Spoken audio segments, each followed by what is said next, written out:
sometimes we can enact care planning that inadvertently is depriving a child of their liberty. Without the recourse to do so, or without the court's agreement. Yeah. So this is a particular hobby horse of mine, is restriction of liberty and secure accommodation. And I'm going to take you back into the past. And for everyone listening in Rochdale, this is not about you this time. This is about Staffordshire. Right.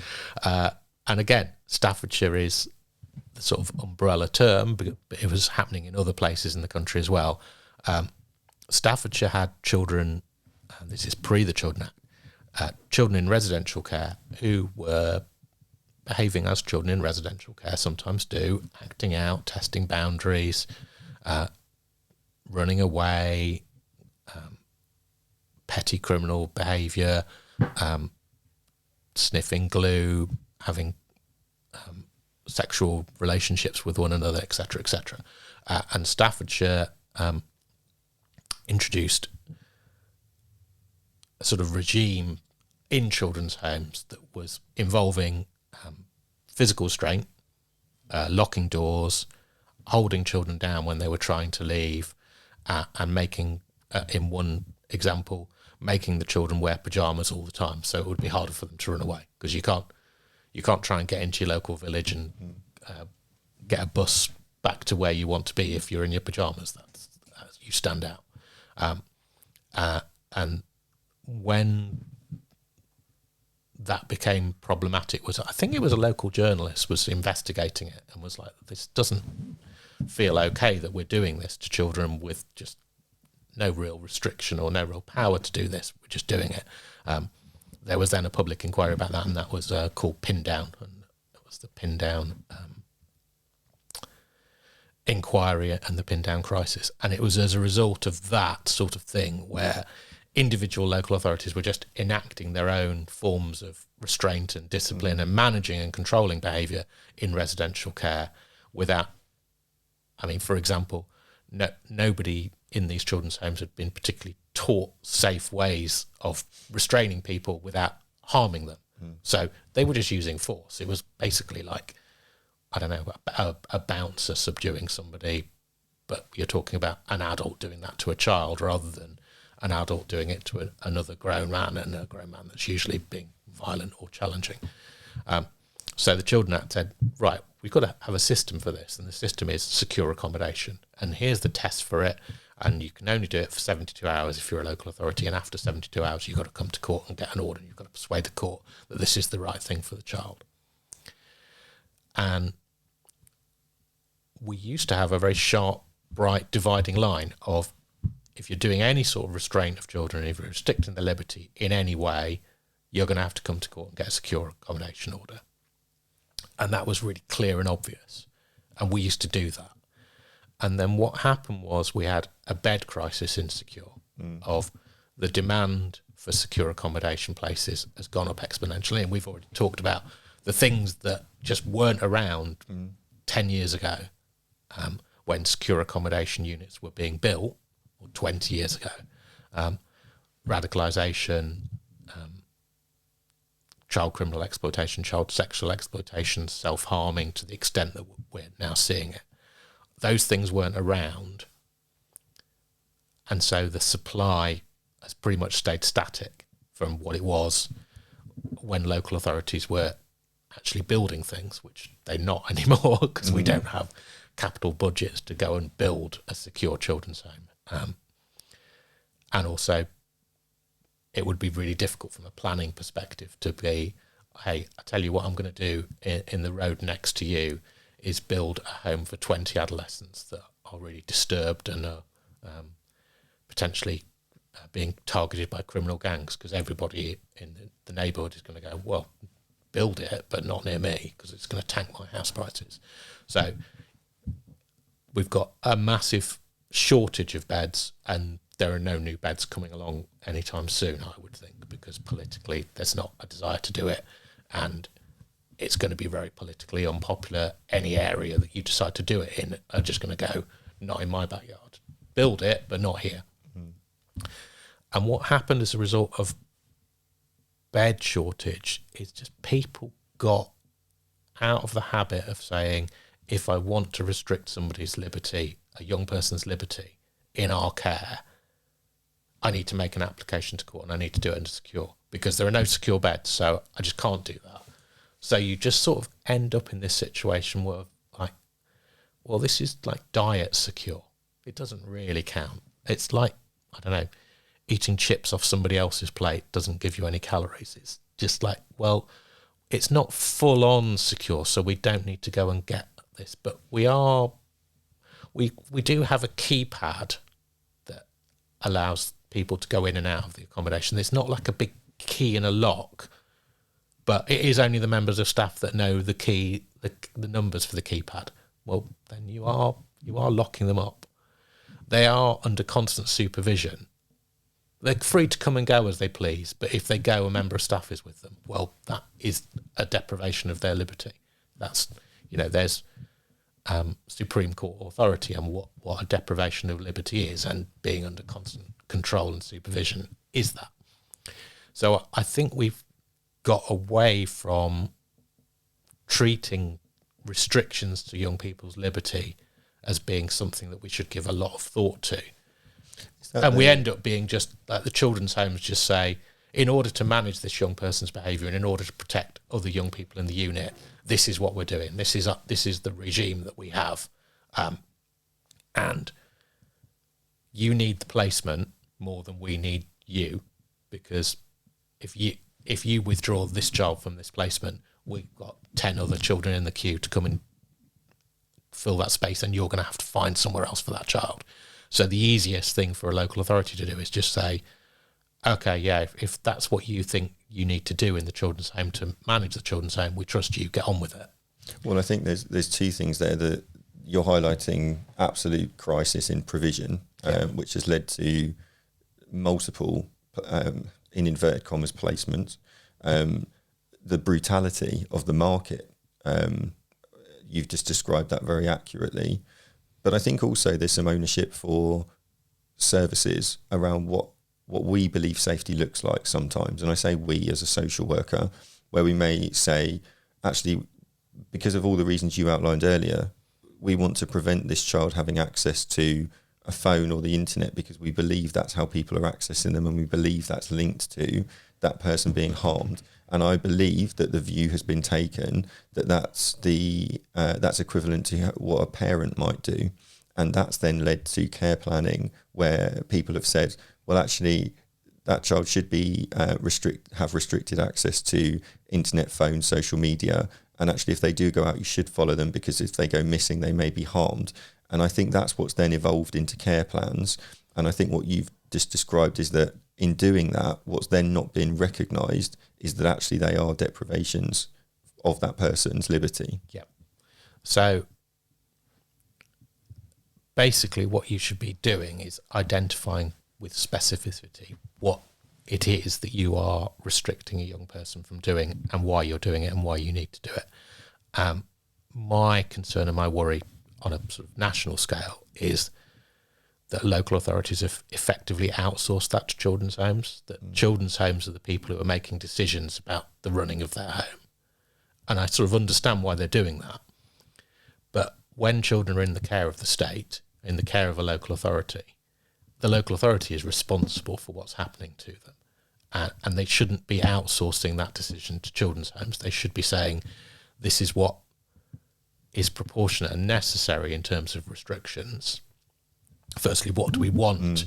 What do we want that young person's experience in residential care to look like? What do we say that plan should look like? And then to be thinking, okay, is this a plan where the restrictions are such that we should be getting parental consent or potentially the young person's consent to it? Or is this, we need to be going to court and making an application to deal with that? And instead, I think people are just basically going, well, the children's home just say, they take people's phones off them, and then as a result, it's a way of securing good behaviour. If you behave well in the home, you get a star on a board or you get a point or whatever, and once you've got enough points, you get a couple of hours of use of your phone. And I completely understand that. It's the same sort of way that prisons use cigarettes as that sort of currency for, it's easier to allow cigarettes in a prison and control their usage by use of a prison shop, and you earn currency in the prison by behaving well and doing work, and then you can spend it on cigarettes. And I think we do the same in children's homes with access to your phone. But really, when you're stopping a young person from having access to their phone, it should be because there are child protection reasons for that. Mm-hmm. It shouldn't be, this is a punishment or a reward for behaviour, and it's being given or withheld on behaviour that is not child protection. What the courts have said is, if you were looking at a young person who was receiving calls on their phone that led to them going out at 3 a.m. and putting themselves at harm's way, but so you're getting messages from people that are enticing you or inducing you to go out and be harmed, then just as a parent would say, in that situation, you're not going to have your phone at night, then the local authority as corporate parent can make that decision, and that's fine. But there's a difference between use of your phone is putting you at a risk of harm, and a phone is a reward, and you should only have access to it if you've been good, because that's not how most parents would view use of a phone. So when we're looking at care planning, it's explicit around what's the impact on the protection or the safety of the child, and then what's proportionate. So if we're saying that, or if you were to say that a child that's in care who is being targeted through the phone, and the person is encouraging them to leave, and then they go and are harmed, the proportionate response would be to limit access if we believe the person exploiting them is through that device. Yeah, I think that would be a reasonable thing to do. And that wouldn't require the local authority to make an application to court to do so. No. Basically, if the local authority share parental responsibility for the child, then doing that removal of the phone for child protection purposes is okay under Section 33. If you don't share parental responsibility, you'd be asking the parents, in these circumstances, we think we would want your consent for the phone not to be available to the young person. But at the moment, what's happening largely is nobody really talks about it or identifies it, but the children's home just go, oh, this is our policy, is we find that it's easier to manage children and easier to get them to cooperate and be amenable in our residential home if they have to earn access to mobile phones. It's a really powerful inducement for good behaviour, and it's a really powerful punishment for bad behaviour. And that's like, okay, if the parents want to agree to that, then I think that's fine. I don't think a local authority should be doing that under Section 33 if they share parental responsibility. What about Section 20? Presumably they'd need to go back and have the discussion with the parent. I would be in a Section 20 situation. I would be like asking the parents for their permission. What does the law say about deprivation of liberty concerning children? Well, that is a big question. The law says a lot of things, but I'll try and run through it very, very fast. And obviously what I say here is not legal advice to your audience, because I'm a lawyer that gives advice in individual cases to individual clients, not to the world in general, but a very quick summary of where we're at. So the High Court have said a parent can consent to the restrictions of liberty, but a local authority can't.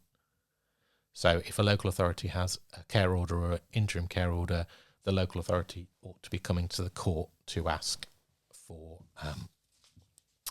permission to restrict the child's liberty. And that case is Key and J's decision in Re D, and that's 2015, so quite old now.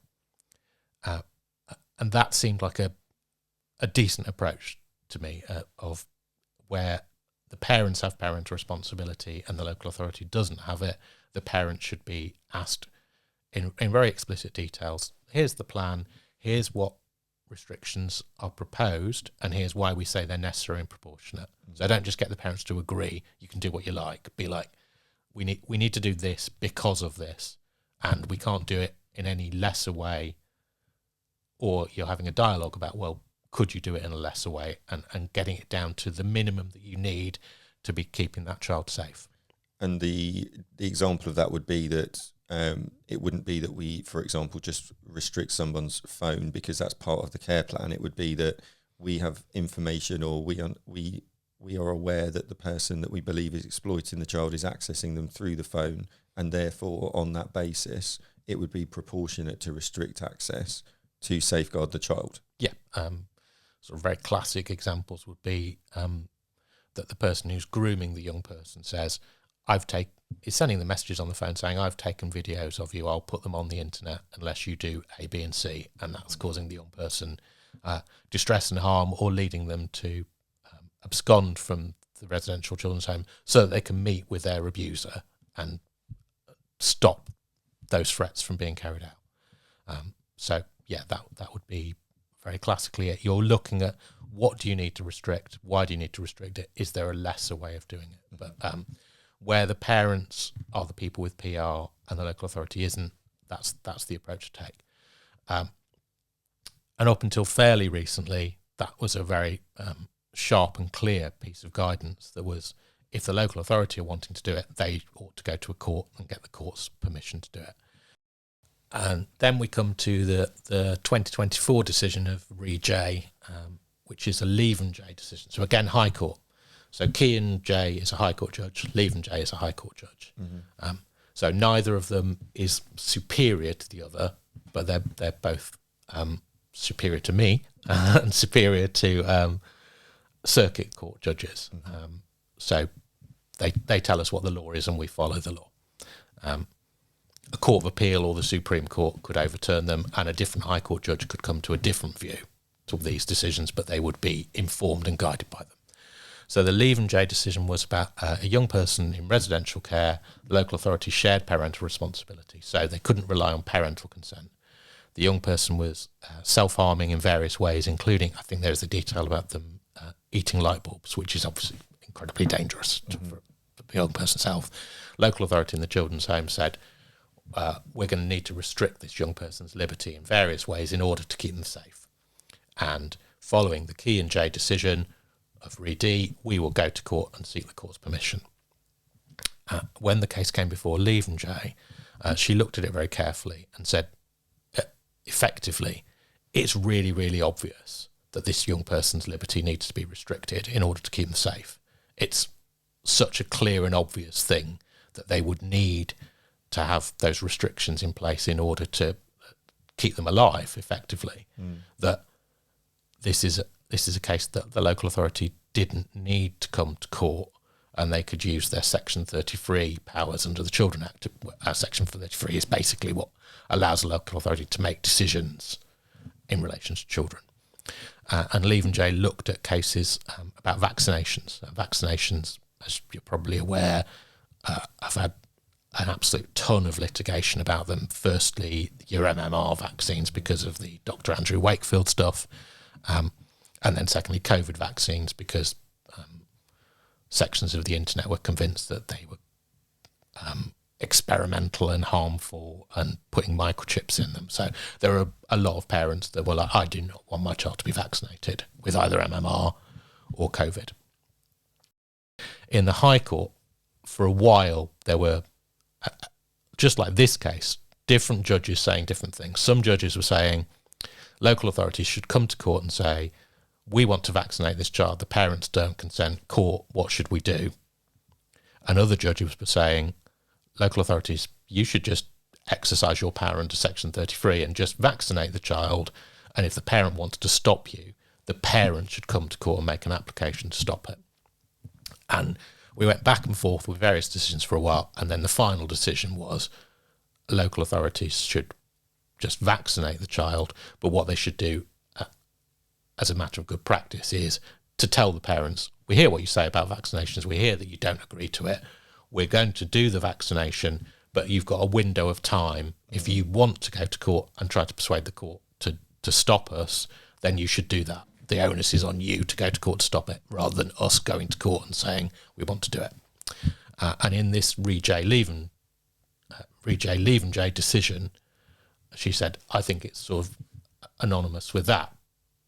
If the reason that you're applying to safeguard the child's liberty and restrict their liberty is so blindingly obvious that a court is automatically going to say, yes, of course you must do that, then you don't need to apply. So the position in law currently is you've got one High Court judge saying, local authorities, if you're restricting the child's liberty, you should come to court and get our permission. Mm-hmm. And another High Court judge saying, if it's really obvious that a court is going to say, yes, you don't even need to ask them, just do it yourself. That's never a great feeling as a lawyer when there's two different opinions, particularly opinions of the same level. They're both High Court judges, so I'm not able to say one of them is right and one of them is wrong. So you have to decide whether you're going to follow what I would deem safety first, which is go to the High Court and have the High Courts that you're dealing with say, you don't need to come here. Re-J says, you don't need to bother us, go away. Mm. And the other risk is you follow the Re-J decision and say, I'm not going to go to court, I'm just going to do everything.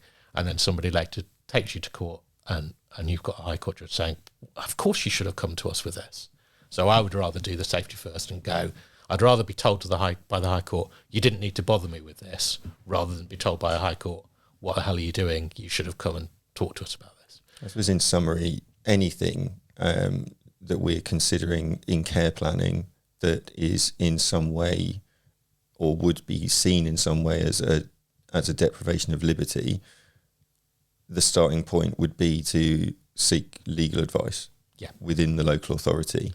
Yeah, I think it's really the most important thing is to identify that you're doing it and why, and not just fall into this is just what's happening.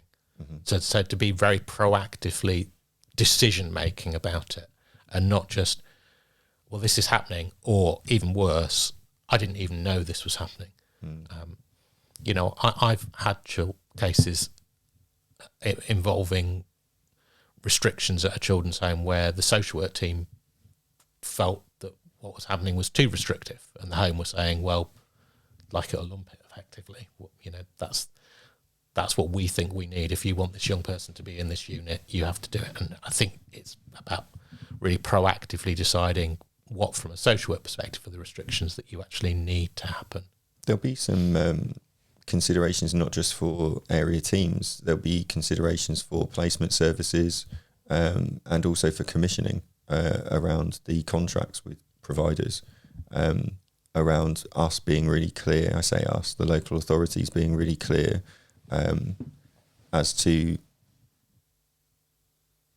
what can and can't be agreed. Yeah, it's any contract that you've got with a children's home provider should really identify who's making the decisions, who's driving that. Is it the children's home? Is it the overarching agency that runs the children's home, or is it the local authority? And my view would be that it should be the local authority's final say as to what the restrictions are, because you're the one that knows the child and you're the one that's ultimately responsible. If there's a problem, it's the state in the form of the local authority that are responsible for that child, not the children's home. I mean, arguably what you wouldn't want is the deprivation of liberty, or of a child's deprivation of liberty sewn into the commissioning contract. Yeah.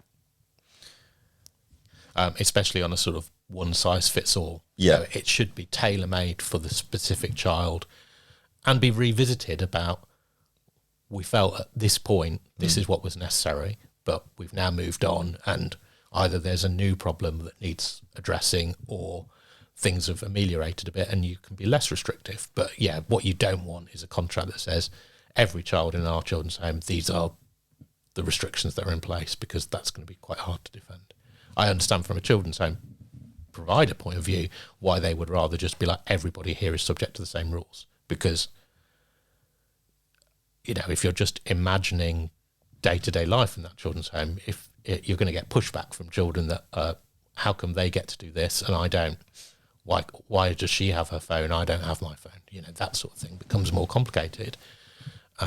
But it's right that any restrictions you're putting in place are necessary and proportionate, and they're done with that young person in mind, not just a generic, this is what happens to all young people who come here. So the flag is there for us to, or for those listening in practice, to ensure that they've considered that as part. I mean, I think in general, everything in social work is know what you're doing and know why you're doing it, and don't let stuff just happen, because that's, if you read serious case reviews, if you read public inquiries, that's just such a common theme of this was just happening and nobody ever sort of took a step back and said, but why? Is this what I want to happen, and why do I want it to happen, rather than just, it is just, that's how it is. Section 20 was a good recent example of that. Yeah, I mean, there's just such a broad swathe of ways in which people use Section 20. Some people use it very short term, some people use it with huge safeguards about parental consent and avoiding duress, and some people are, I think we've all come across cases where the police officer stood at the bottom of a maternity bed going, if you don't sign this document, I'll be removing the child under police protection. And, it's such a broad and sweeping power. And it became easier because courts were difficult to get removals of children from. It was difficult to persuade a judge to allow you to place the child in care. Some people worked out, and I don't want to be calculated, but it might be easier to persuade a vulnerable parent to sign a document when they're in a position of crisis than it would be to persuade a judge. So it was a lot easier to run care proceedings once the child's already in foster care, rather than to get the separation. I mean, that's really awful and a stark and terrible way of putting it, but I think that's the reality of the situation. Is some people realised that it was easier to persuade a vulnerable parent than to persuade a difficult judge. Which is why huge rafts of judicial guidance about not doing that sort of thing. Thinking, if you're a social worker, manager, service manager, head of service, what do the courts want to see if we're making an application? If we're working with young people, working with adolescents, you've talked through a number of different forms of harm that may be apparent. What is it that the courts are expecting from local authorities when we make our application? Okay, so probably the easiest way of approaching it is to tell you the stuff that they really don't like, and then from that we can work out what they do like. So they don't like repetition. I've already seen this already in documents, you're just repeating it. They don't like you just lifting out and repeating the whole chronology. They don't like it to be super long. They don't like it to be really jargony. They really hate when you just throw somebody's name in and you don't attribute it. So I'll see statements all the time and they'll just say, Simone told me this. And I'm like, I've got no idea who Simone is. I don't know if she's a credible person to believe. I don't know if she's a school teacher or a next door neighbour or someone's aunt. So if you're introducing somebody in a story, tell us who they are. If you're reading a novel and people just suddenly start giving someone's name and you're like, I don't know who this person is. How can I follow the story? So make it easy to read. Ultimately judges are human beings, and they are under enormous time pressures. So you would not believe how many pieces of paper a judge has to read in any given day. So if you make your document as easy to read as possible, you're already starting off on okay, this is helpful and useful to me, rather than I'm irritated by this because it's really long and really repetitive and droning on and beating around the bush.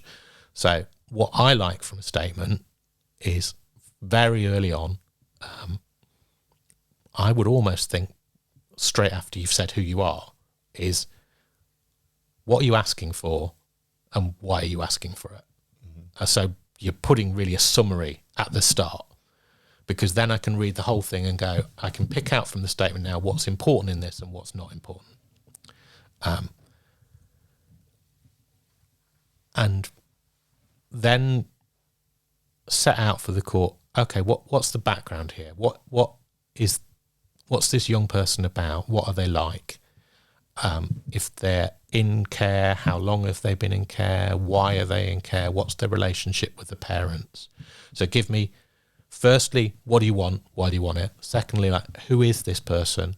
And then secondly, like, how are we currently in this situation? What's going on at the moment? Then an analysis of why what is happening for this young person means that you should have what you want. So many times in social work statements, you read them and it's very clear that they're thinking a lot about why we want this. We want this because we need to have a care order because we want it. And the court's role is not just, oh, I understand that you want it. The court's role is, but why should you have it? So you want it, but why do you need it? And that's, I think, a distinction that's really important to do. If you've got time, and I realise that social workers don't always have time and that there are time pressures, if you can get somebody to read the statement who knows nothing about the case, so your manager is great, but your manager knows the detail of the case and they will be able to fill in the gaps and fill in the blanks and they understand the issue. Give your statement to somebody in your team who doesn't know the case at all, and they will then come back to you and go, oh yeah, I get that. I could see where you were going. It all made sense to me, or I didn't understand so-and-so. And that, because a judge will come to the case and know nothing about the case. So when I read your statement, I should understand what you want, why you're here, why you should have what you're asking for. So having a fresh pair of eyes look at it will go, okay, yeah, I can see all that. It's difficult. It's not always time. It's the classic Mark Twain line about a letter, isn't it? I apologise that this letter is so long. I didn't have time to write a shorter one, but making it a bit shorter if you can.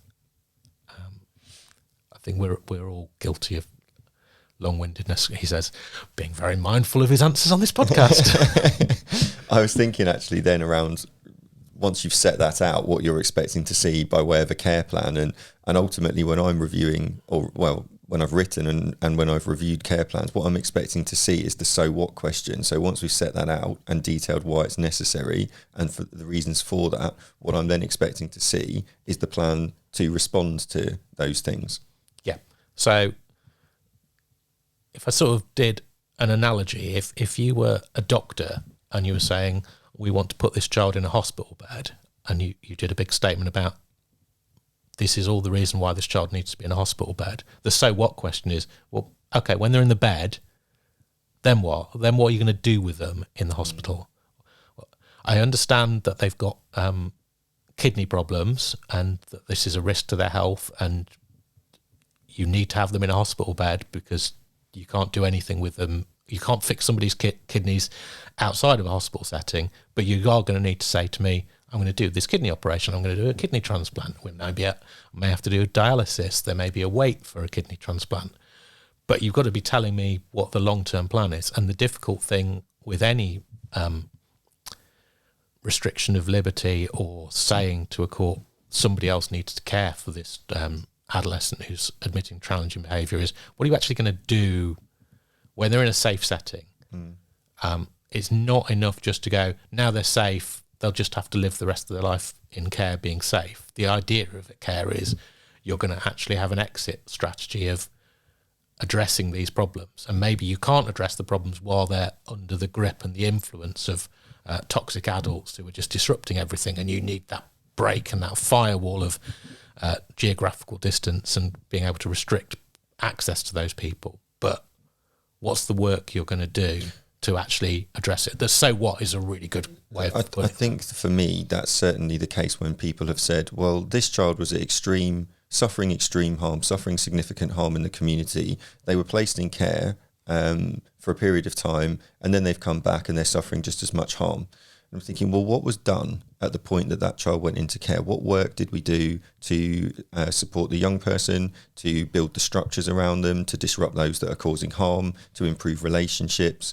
It's not that care by itself will be able to resolve some of the issues that existed. What we need to be able to do is document, when you're talking about exit planning, of what is the staged process towards the next step. Yeah, nobody just gets better by lying in a hospital bed. There's got to be some sort of treatment, isn't there? Yeah. It's great that they're in hospital, but it's only great if you're going to perform some sort of medical procedures on them that will help them get better. And that's it. Just being in the children's home is not in and of itself a magic bullet that's going to make everything all right. You may stop the bleeding. For a short time, you're like, at least things are not getting worse. And that's beneficial and useful in and of itself, but there has to be more to it than that. We have to do more than just go, we've stopped things getting worse for a bit. And that's going to cut across whether you're applying for an ICO, whether you're making a secure application, whether you're looking at deprivation of liberty. The focus is always on what's the intended outcome and what's the next step. Yeah. Who is going to be better as a result of what we're doing? Whether that's the parents, whether that's the child, whether that's I'm managing the child's social group better.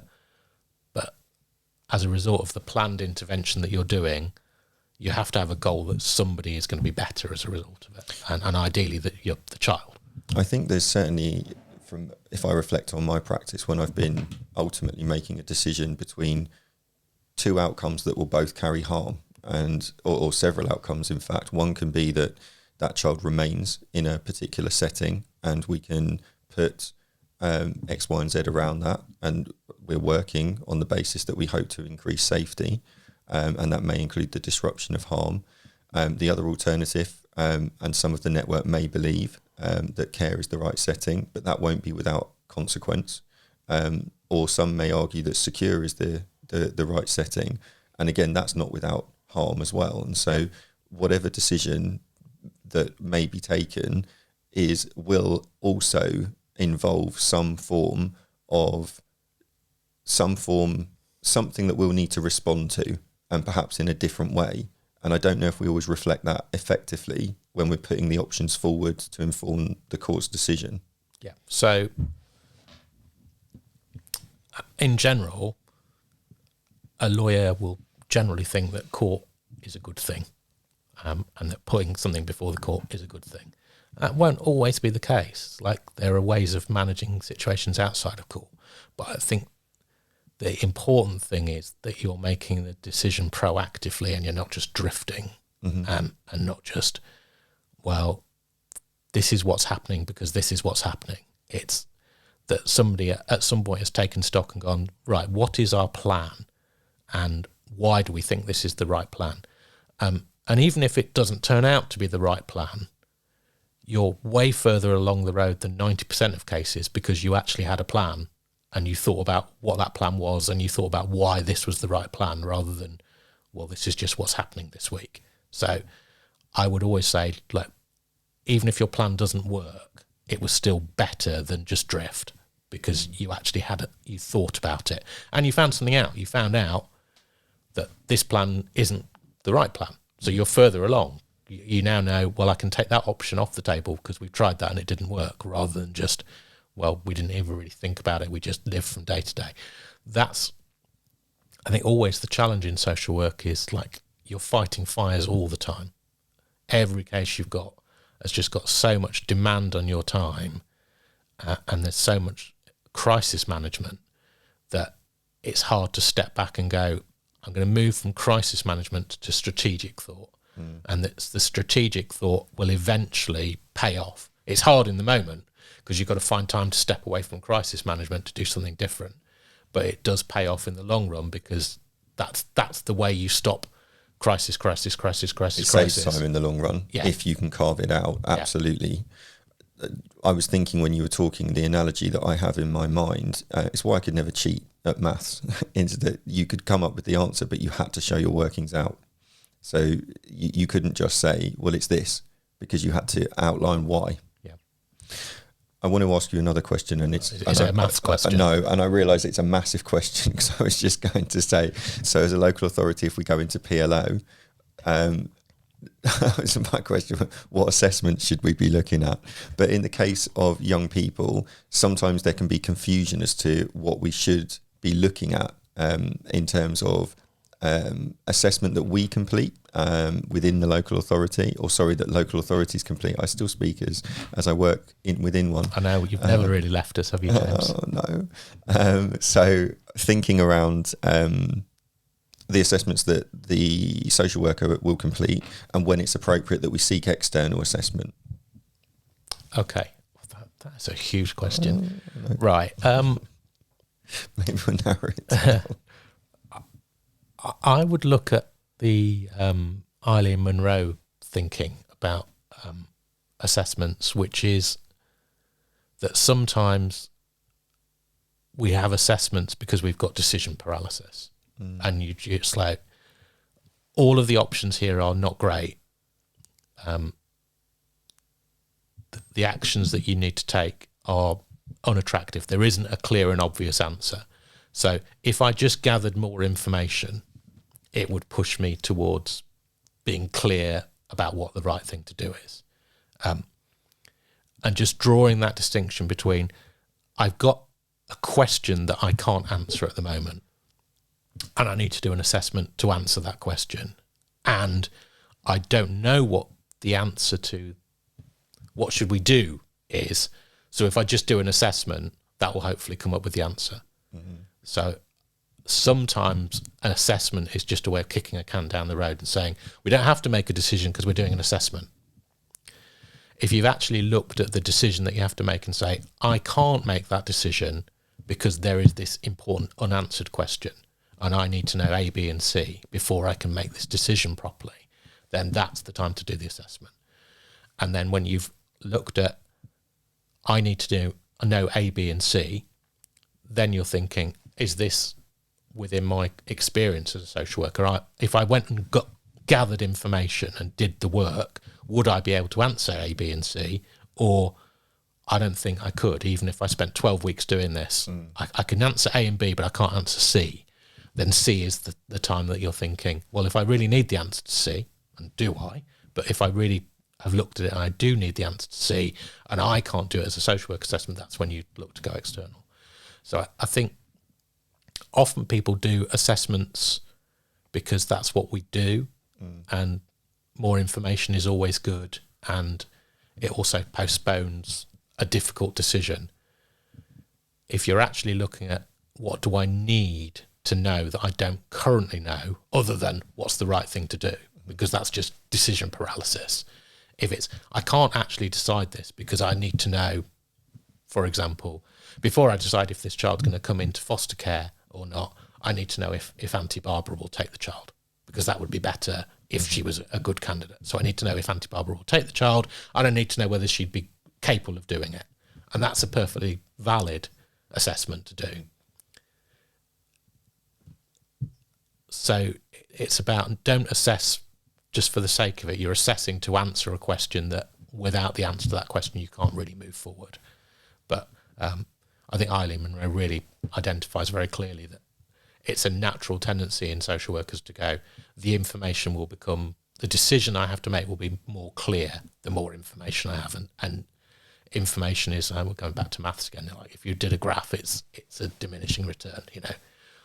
More information at the start is really, really beneficial, but you reach a point where you get more information. It tells you actually incrementally smaller amounts every time, because you've already got enough. You just don't want to make a difficult decision. I think that's certainly something I've heard previous assistant director say. Do you need more information, or do you need to make a decision? Yeah. But I think that's helpful what you're outlining, which is, do I need more information in order to make this decision? And if I had that information, this is how that decision would be informed. That's a different position. Yeah. Thank you. And sometimes, you know, you can be like, well, I'm rushing into making a decision for the sake of it, but I don't have key pieces of information. But I would be like, really, before I embark on an assessment, what am I trying to find out in the assessment? Rather than just, I need to do a parenting assessment. I need to do a risk assessment. I need to do an assessment of Uncle Kevin. Well, to find out what? What are you wanting to find out? Whether an assessment of Uncle Kevin, you're wanting to find out, is he up for giving some support to the family? What does that support look like? And is he the right sort of person to be doing it? And is he committed to doing it? And those are really clear questions. With a parenting assessment, it can be like, a bit more nebulous. I just want to know how they function as a family. Well, do you? Do you not already have most of that? If you want to know how would they function if they had this additional support, and you're in a position to put the support in, then that's a much more crunchy question, isn't it? So it's about moving away from generic, let's just do an assessment, and be like an assessment to find out what. Thank you. So you holding the legal voice, why is it so important that we work together?